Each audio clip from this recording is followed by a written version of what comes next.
Hi, I'm JD Wyzolek, and I'm the founder of azcollegeplanning.com. Thank you for watching this presentation. So I like to call this talk, You Don't Know What You Don't Know About College, But You Really Need to Know. And the first thing is the ranking system. So you guys have probably all seen publications like this one. US News and World Report's probably the most prolific of the college ranking publications. Forbes has one, People Magazine. There's a variety of different entities that produce these college ranking publications and rank colleges. Here's a couple criteria that are ranked, and one of the odd ones to me is this one right here where it says peer assessment 25%. So 25% of the score is based on peer assessment, which means if you vote for me, hey, I'll vote for you, which is kind of ridiculous, right? So have you asked yourself, why would a college give out some scholarships? Is it because they're kind and generous, or because they need or want a specific student? And the simple answer is they want or they need a specific student. And it's because of these types of publications and the college ranking system. What colleges have figured out is that if there's an upward trend in the ranking for their particular college, that attracts more attention. With more attention comes more applications, and with more applications comes more application fees. Last year, University of California, Berkeley was rated the #1 public national university, and they had over 101,000 students apply to their college, and they only take about 4,000 freshmen. So when someone applies to a school like Berkeley, it costs $70 to apply. So let's do the math. 101,000 times $70 an application equals, and the answer is a lot of money. It's $7.2 million that was generated just in application fees. So of course, colleges want more and more applications, they want more and more attention, and the bottom line is that they're going to make more money. So if you don't take anything away today, take this away, and that is colleges are big business, and they're going to do things for business purposes. And they will manipulate the data in the ranking system to attract more attention. A couple years ago, Harvard did something kind of devious. And every year, colleges, for the private colleges, the #1 school kind of flips between these three schools, Harvard, Stanford, and Princeton. And a couple of years ago, Harvard was the #1 school for several years running, and then they got knocked out by Stanford the next year. And Harvard, what they did that particular year to regain their #1 status is they mailed out tens of thousands of letters and tens of thousands of emails to every high school student across the United States who had a 3.0 GPA or higher. And these poor kids are getting this letter from Harvard that says, Harvard, and they're like, oh, I'm so excited, Harvard wants me. They want me to apply. I'm sorry, no, they didn't want you. They wanted you to apply so that they could reject you. And with that, they rejected a whole bunch of extra students that particular year. That moved them back up to the #1 status as being the #1 private university nationally. And one of the categories that is ranked is selectivity, how selective they are. So when you look at a school like Stanford, this last year had, I believe it was 6% or maybe it was 4% admission ratio. Either way, that's really, really low. So if it was 6%, what that translates to is for every 100 students that applied, 94 of them are getting a no, you can't come here. So if you really want to be crazy about this, let's create a college, and we'll call it JD University because I like the sound of that. And we'll do a mass campaign and send out emails and letters to all high school students across the United States. And the letter is going to read something like this: Dear, and then we'll have it customized for their name. Dear your name, You're exactly the type of high-achieving, high-ambitious student that we want. Have you gotten these letters before? You'll probably get them soon enough. You're the type of high-ambitious, high-achieving student that we want to attend our college.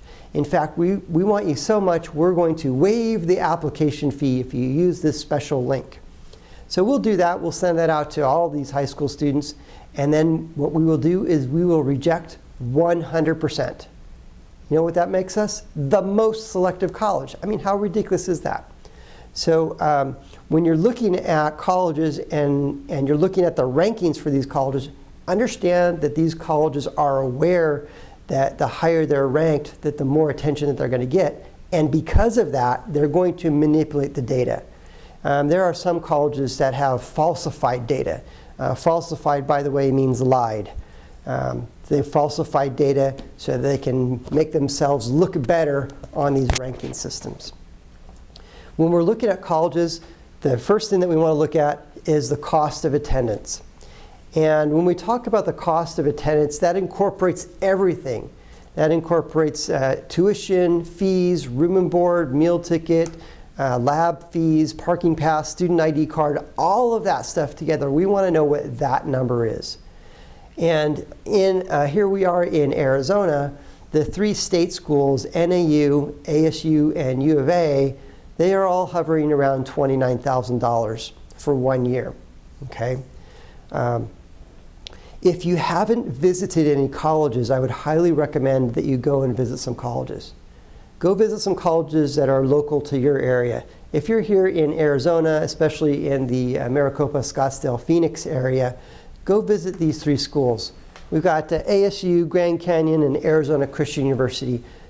And the reason why I want you to go visit those three colleges is because it's not a big time or money commitment for any of those colleges if you live here locally. It's like a 30, maybe a 45-minute drive, and then an hour or two on the tour. So not a big time or money commitment. And then these three colleges are all very different. We've got ASU, which is a large public university. We've got Grand Canyon University, which is a mid-sized private school. And then on the very end, we've got Arizona Christian University. And Arizona Christian is a small religious school. When you visit a school like Arizona Christian, look at it through two different lenses. The first lens to look at it through is the size of the school. What's it feel like to have a college that's this particular size? And then the second lens to look at it through is going to be the religious lens. So at that particular college, they do have some religious requirements. So look at that, and then go visit those three schools. The reason why I want you to visit those three schools is, as I said, it's not a big time or money commitment. So that when you do go to Chicago and visit University of Chicago or DePaul, or you go to Texas and visit Austin College, or you fly up to Seattle and visit Seattle University or Seattle Pacific University, now you've got something you can weigh, balance, compare, and contrast. When you visit a college and you talk to a recruiter, or if a recruiter comes to your high school and you talk to that person, if you don't walk away with the impression of, wow, that school's amazing, I want to go there, they did a bad job. Understand that. That's their job, to make you want to apply and ultimately attend their college. One of the rankings that I think is really kind of silly is most expensive college. And Sarah Lawrence, that college likes to claim the #1 spot as being the most expensive college. And they're hovering just shy of $75,000 for 1 year. $75,000 for 1 year of college. And when I say that number, that incorporates everything: tuition, room and board, meal ticket, the whole gambit on that. Okay? Which makes UCLA look like a bargain at $62,000 for 1 year. Okay? So if you really want to scare yourself, go to the college's website and in the search window, type in cost of attendance, and it'll bring you to that page. Add all those numbers together, and that's what your cost is for 1 year. Then take that number and multiply it times 4 years, then multiply it again times the number of kids you've got. 2 kids, 3 kids, etc. And have you asked yourself, how in the world are we going to be able to afford that? The first thing that I always say is, don't throw out a college based solely on the sticker price until you've looked at all these different numbers. But once we have an idea of some colleges, then we want to come up with some ideas on how to pay for it. And always the first one that comes up, and I've talked to literally hundreds of families, the first one that comes up as a way to pay for college is, well, we're going to get a private scholarship. So let's put a definition on what private scholarship means. A private scholarship is a scholarship that your student applies for and wins. If your student receives a letter or an email that says, congratulations, you've won that scholarship, and they did not apply for it, it's probably a scam, especially if that letter says mail us $100 and we'll tell you which one you've won. Okay? So the first thing is they have to apply for it to win it. And if they win that scholarship, that private scholarship is portable. They could take it up to NAU, they could take it down to University of San Diego, they could take it over to Texas Christian University. Again, it's portable, they could take it anywhere. Versus if the student won the Wildcat Scholarship at University of Arizona, that scholarship is only good at that particular college. So private scholarships are portable. Now, of the $136 billion, that's with a B, $136 billion of financial aid that's available, less than 2% of that consist of private scholarships. So everybody's going after these pennies when I want to go after the lion's share. And the lion's share is going to be in these three categories. The first two are federal and state funds. And then the third one, which is the big kahuna of the three, and that is the college's endowment funds. There are some colleges that are rich, and there are other colleges that are just flat uber rich. Harvard claims the #1 spot as being the wealthiest college. They have over $37 billion in their endowment fund. Think about that for a second. $37 billion. That is an enormous amount of money. The interest that that account produces is enough to give every student that they admit a full ride. Do they do that? Heck no, they don't do that. So some colleges are rich and others are just flat uber rich. One of the other wealthy colleges is right here in town, Arizona State University.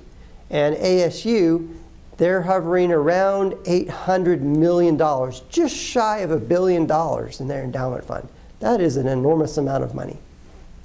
So let's not neglect the lion's share and go after these private scholarships, these pennies. Let's go after where the big money is, and the big money is going to be from the colleges in their endowment systems. The second one that always comes up is, well, my kid's an athlete, my kid's going to get an athletic scholarship. And I'm sorry to say this, that unless your student is the next NFL, the next NBA, or the next Olympian, the likelihood of getting a full athletic ride, probably not going to happen. However, I'm not going to say no to any athletic dollars. If you go to the NCAA's website, the average men's baseball scholarship is $5,800. I'm not going to say no to $5,800, but that's still way short of the total cost of attendance. Okay. The next strategy that parents have told me as a way to pay for college is we've saved some money. And if you've saved some money, great, good job. A statistic that I read recently is that the average family has saved $10,000 or less to apply for college, or to apply to college. Now, that $10,000 is way short of the total amount that we need. How are we going to make 10 grand go where 100 or even 200 should? Now, if you save more than that, then God bless you, you're better than the average.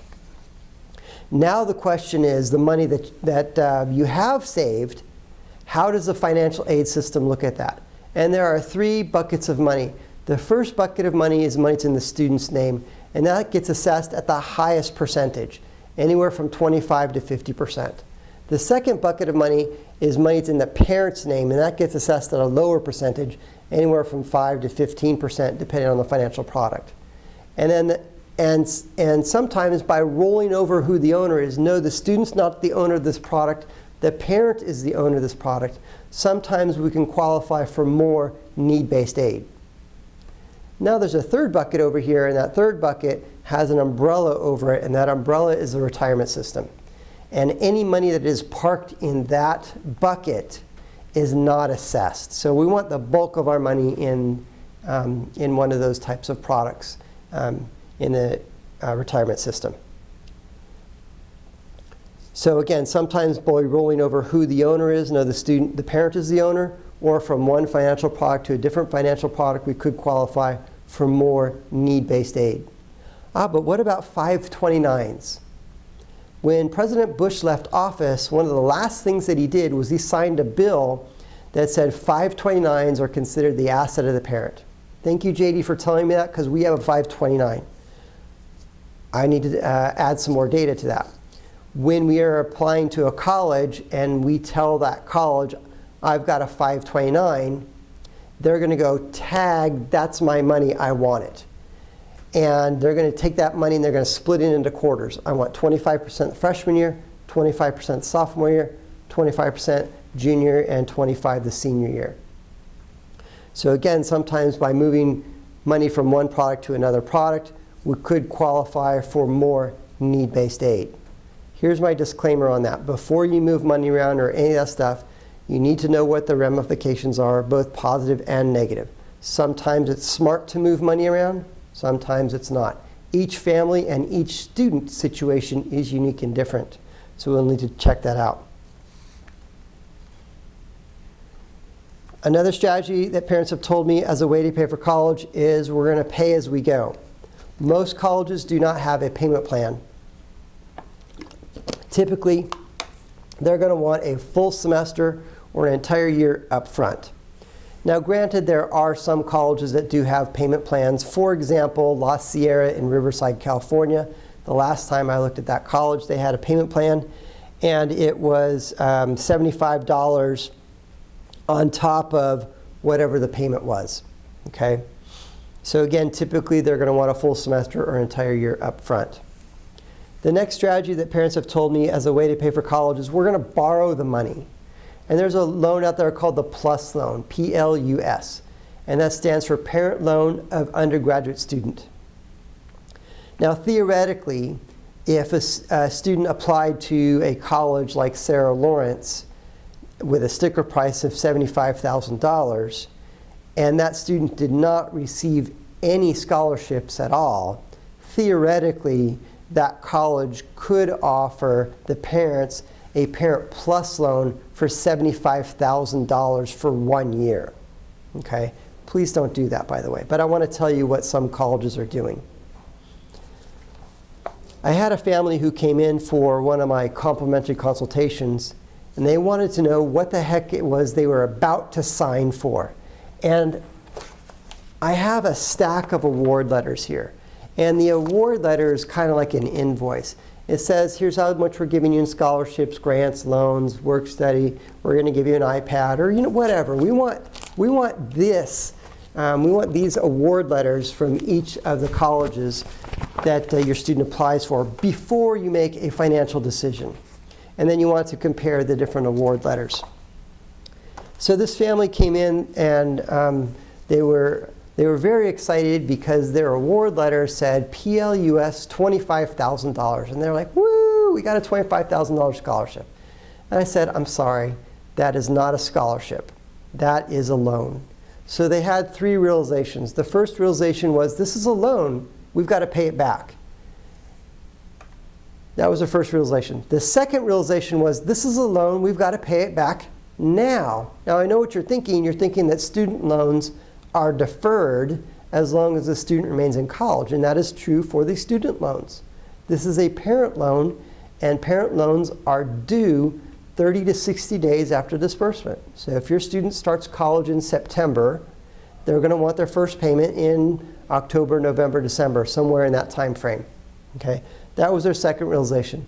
Their third realization was, yeah, this is $550 a month, and we can afford that on our income now, but that's just his freshman year.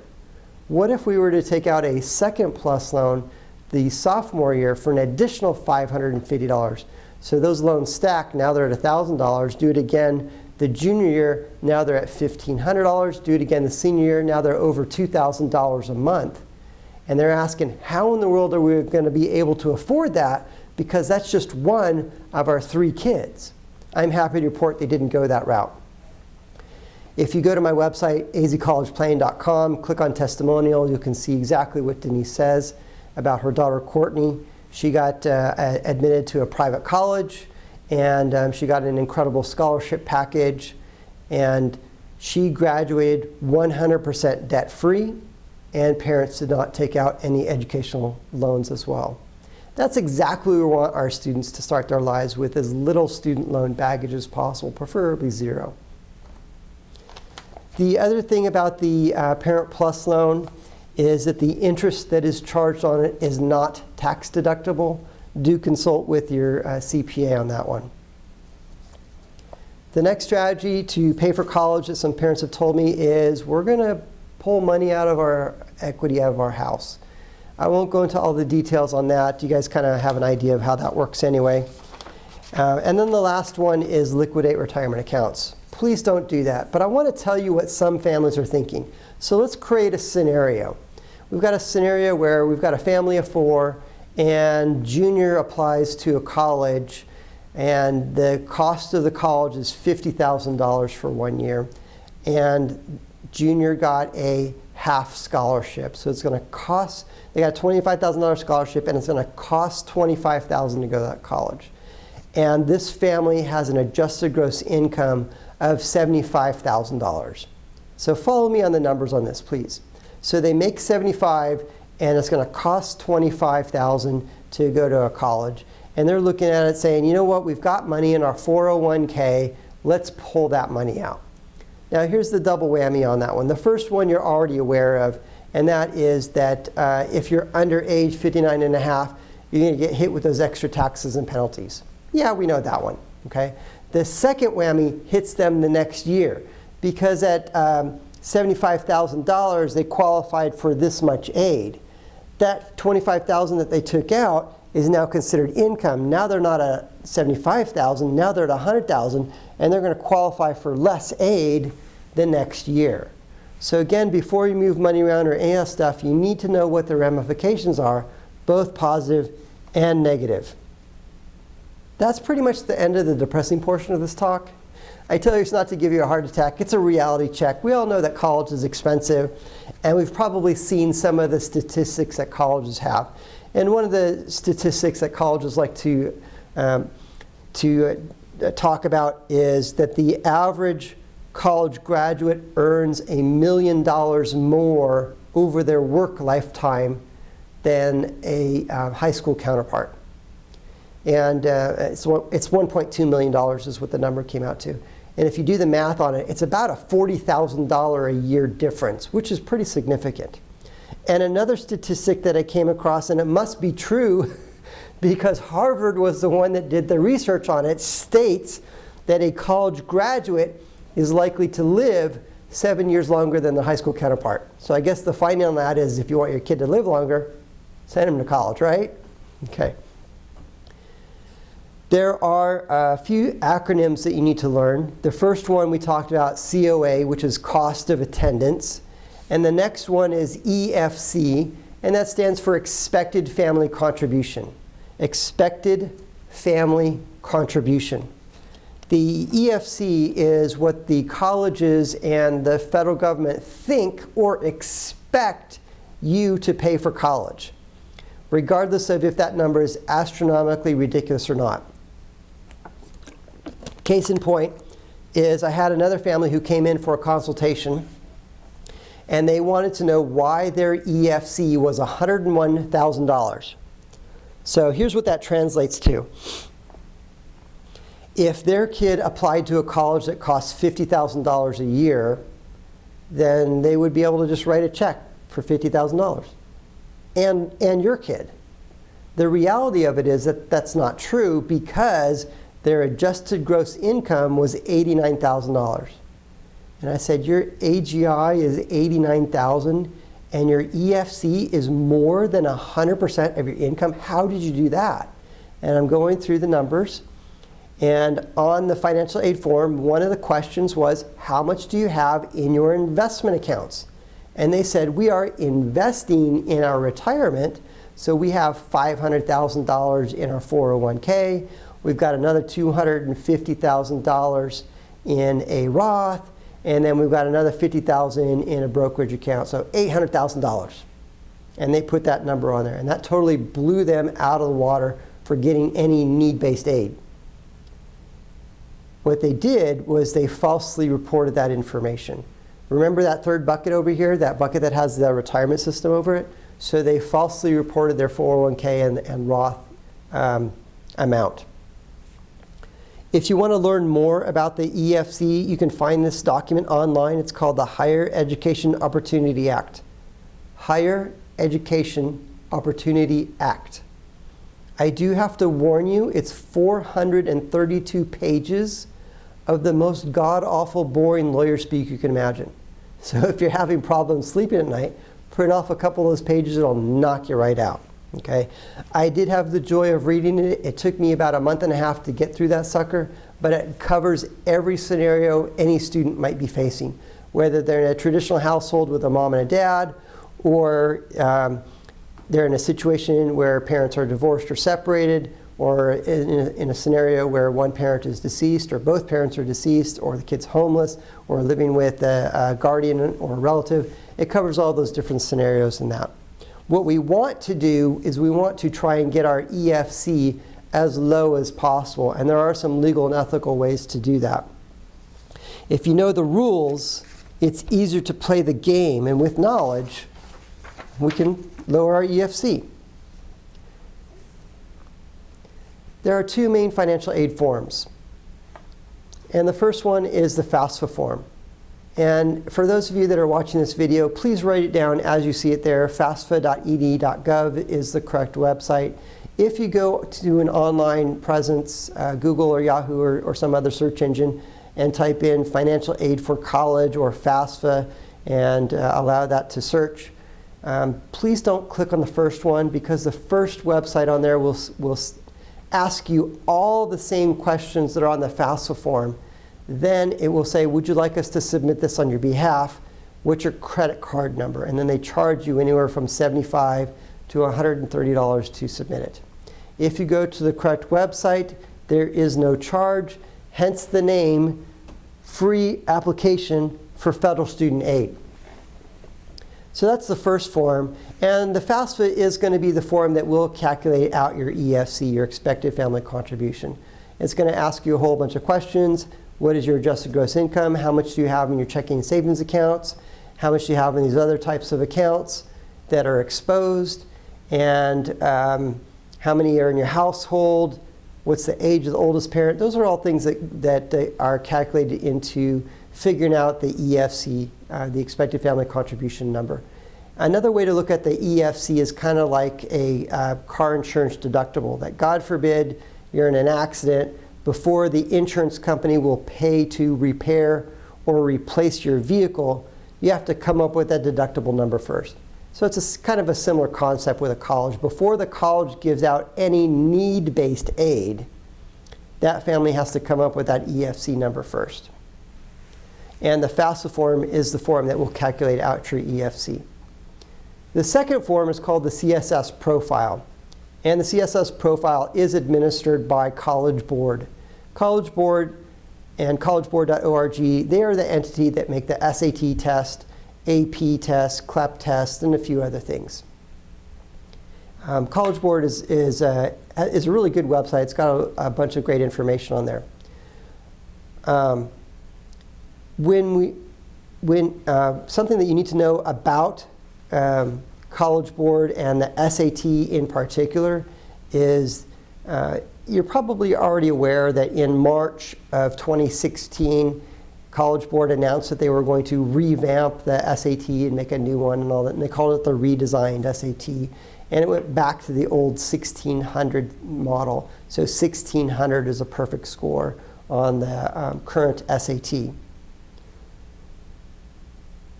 maybe you're also aware that ACT just announced that if a student has already taken the ACT coming up in spring of 2020, that student will have the option to retake the ACT and only one section if they choose to do that. So that student, if the student did really poor on the math section of a previous ACT, they could retake just the math section of the ACT. And the reason why I'm telling you this is because more than likely SAT will do the same thing coming up in the next few months, or maybe even the next year or so. That's my prediction. So College Board is the entity that does the SAT, and as well as the CSS Profile. A little bit more about the test. I've had some families ask me this question: which one should I take, the SAT or the ACT? And my response is always take both. And after you take both, then determine which one you feel stronger about, then focus on that one test, because every college will accept either one. So the second financial aid form is called the CSS Profile.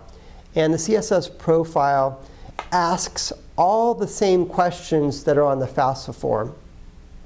And in addition to that, there is a supplemental section on the CSS Profile where colleges can ask any question that they want. For example, MIT, in the supplemental section on their CSS Profile, asks this question: what is your student's cell phone number? I have a conspiracy theory for that. Why are they asking for my kid's cell phone number on a financial aid form? It kind of makes you wonder. Another question that is asked on there is, what's the make, model, and year of your vehicles? And JD, why are they asking me that question? Because if you're claiming that your AGI, your adjusted gross income, is $45,000, and you're driving a 2020 Bentley, those two numbers don't match, and they're going to start asking more questions and all that stuff. Another question that's on the CSS Profile is, how much will your grandparents, aunts, uncles, neighbors, etc. give you to go to college? What should that number be? 0. Because if we look at, going back to our EFC, F stands for family. It doesn't stand for what's your neighborhood net worth, nor does it stand for how much does grandma have in her trust account. Now, if grandma does decide to kick in some cash, then God bless grandma, but don't let grandma write a check and mail it directly to Stanford, because if that name and address comes across their desk and doesn't match what's on file, that's going to throw up some red flags. Another primary difference between the two, FAFSA and the CSS Profile, is that the CSS Profile does account for your home equity, your primary home equity, where the FAFSA does not. And another primary difference between the CSS Profile and the FAFSA is that the CSS Profile, there is a fee to file it. And it's $25 for the first college currently, and $16 for each additional college. So with a couple colleges, it could be $42 or so to submit the CSS Profile. I've had families say, well, JD, we make too much money to really qualify for any need-based aid. Why should we fill out these forms? Well, there's a couple reasons. One is it's part of the game. And one of the ways that we can demonstrate interest, and demonstrating interest to the college is very important. We want to demonstrate interest multiple times. And one way to demonstrate interest is to submit the financial aid form. Another reason to submit it is because if the college does not receive everything that they want, then they could reject the student. I won't tell you the name of the college. I'll just give you their initials, USC. So USC does require the CSS Profile and a few other things and all that. And if USC does not receive everything that they're asking for from that particular student, they will automatically reject that student. Okay? So we want to play the game and supply to the college whatever financial aid forms that they're asking for. Every college is going to require the FAFSA form. Some colleges are going to require the FAFSA and the CSS Profile. And then some colleges are going to require the FAFSA and their own proprietary form. So you see the trend there? Every college wants the Fafsa form. I had a conversation with a dad a while ago, and he said, JD, we're not going to qualify for any need-based aid at any college. And the reason is because I make over $1.5 million per year. And this was a very wealthy family. He made $1.5 million per year. He had $2 million in his checking account. I'm like, put it somewhere where you can get more than 0.5% interest. Anyway, he had $2 million there. He had another $3 or $4 million in a brokerage account, and he owned several houses that were $1 million homes that were all paid for and all that. So just a very wealthy family. And his son, John, applied to, and I can't remember which one it was, one of the George schools in D.C. It was either Georgetown or George Washington University, one of those two. I can't remember which one it was. And that particular college is a need-based aid only school. What that means is if the student is admitted and that college determines that there is no financial need, then it will be expensive to go to that college. And in the case of John and his parents, they were not going to qualify for any need-based aid. And I said, let's play the game. And I showed John how to market himself to the college, and we submitted the financial aid forms. And the college really wanted John because they knew that John would increase their rankings in one or more category. So they wanted him for that. But they also looked at Dad and said,